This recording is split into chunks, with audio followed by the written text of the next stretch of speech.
Questions? Okay, good. See y'all tomorrow. Is this week, because it's short, felt rushed at all, or? A little bit. I mean, we really kept our schedule the same. You know, what you do in taking care of your body and stuff in week, 3, 4, and 5 is going to impact you, 11, 12, and 13. And so we gave them off Sunday, we gave them off Monday, so we took 2 days off, and then we went a regular Tuesday practice, Wednesday practice, and tomorrow we'll do a regular Thursday practice, day before the game, fly there, and then do our Friday walkthrough on Friday morning that we normally do. So we'll just get to play a little quicker. So and then that way we also, after this game, we'll have Saturday and Sunday and Monday. So we have 3 days of no padded practice. So that'll try to help take care of our bodies. It's out of your control, but how do you feel about playing on Friday? Yeah, it's great for next week.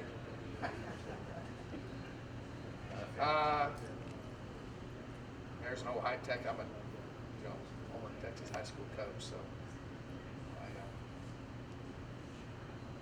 let's leave it at that.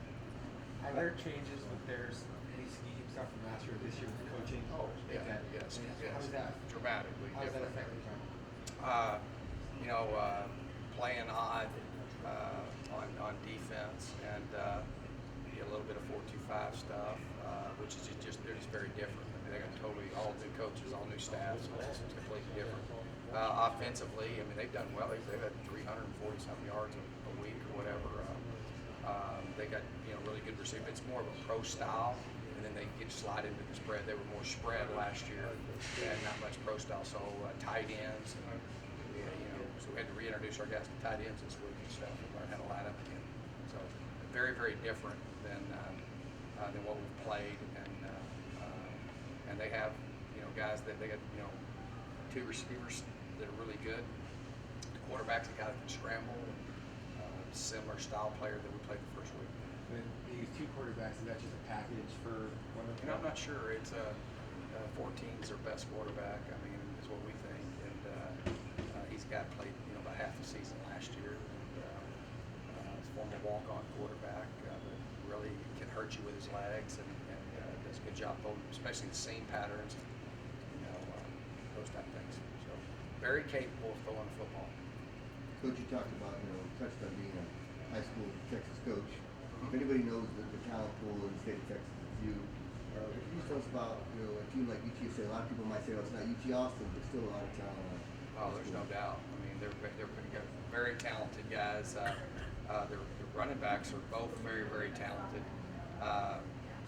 They are definitely a Division I program in talent. And being in the state of Texas, there's the population of Dallas and San Antonio, and especially Houston. There's a lot of players go around. A lot of kids that want to stay in state, and so they've got really quality players. And they've done a good job of recruiting. They've got good players, really good. I mean, they got size and speed on defense. I mean, they've got some really good players there.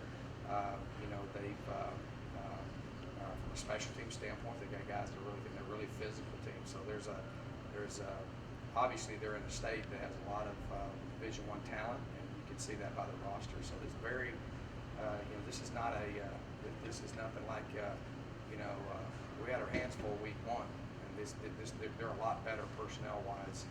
I thought the first week the quarterback very similar this week. NAU's quarterback is I think a good one. The receiver at NAU 3 and 8, Butler kid is really special, and so they got 4 and 7.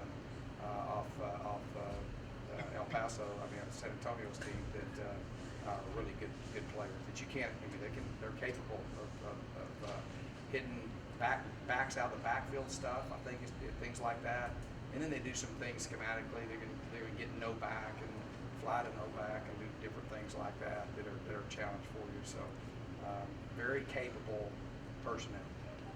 With the success you've had already recruiting in Dallas and Houston, you think that San Antonio is the logical next step for you to tap into that market? We recruit all. I mean, we recruit all over West Texas, all over in there.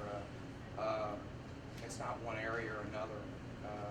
We got to go in there and compete with the Big 12 and the SEC, and that's a challenge. So we got to be very careful because, it's not our home recruiting base. We have to win in our home recruiting base of Arizona, first and foremost, and then a gas tank away there in Southern California. But we've done well, and we continue to do well there. And obviously, that's why we go there and play, because I think it's hard to recruit an area you don't play in. And then, obviously, I think it's the kids there that we have, obviously we have a lot of coaches with ties there, and those relationships help us. So I think it's very important to play there. It helps us, definitely helps us in recruiting. It sounded like most of you guys do good this year. No, I don't think we did, do we? I think we sent coaches all over. I don't do any. Zero. I don't think we're going to get a guy from Texas because we did a satellite camp. If we're going to go to Texas and beat the Big 12 or the SEC on a guy, it's going to be because of relationship, because of program, because they like something unique about Arizona State, and so that's why we've been pretty fortunate to get 2 or 3 a year, but we might not get any because you got to make sure you're not just you got to compete with the right people there for the, and it's very, very competitive and very, very heavily recruited. How do you assess JJ or JoJo's first 2 weeks? Good, really good. I mean, the first week he was very dominant. We've been very dominant, as far as the run game and the line of scrimmage. They had a good plan. They just need to get the ball out and not really hold it. And then when they did, they maxed protect, so we were rushing 4 on 7. I thought he played really well the first week. I thought he played really good the other night. And the other night's similar deal. The ball goes out pretty quick, but he's dominated the line of scrimmage and done very well. How was this week of practice been, especially after such a record-breaking performance for your offense? Really good. That's what I tell our players. I say, we got to stay focused on us and what we're doing, no matter what, because as it goes, the key is to focus on the next opponent, go to the next game, and so they've been pretty businesslike and really worked hard. We've had good week preparation, and they know that you have to prepare every week. Every week, there's not a team on your schedule that can't beat you, and so and then the other thing too is that. What you're competing against is to be better every week. And if you don't get better in a week, then it beats you down the road if it doesn't beat you then. Make sense? Tim White, you expect him to? I do. We're doing good? We rested him quite a bit. I mean, he ran 4.5 miles a game. He's got a few little dingy dings. He's tough.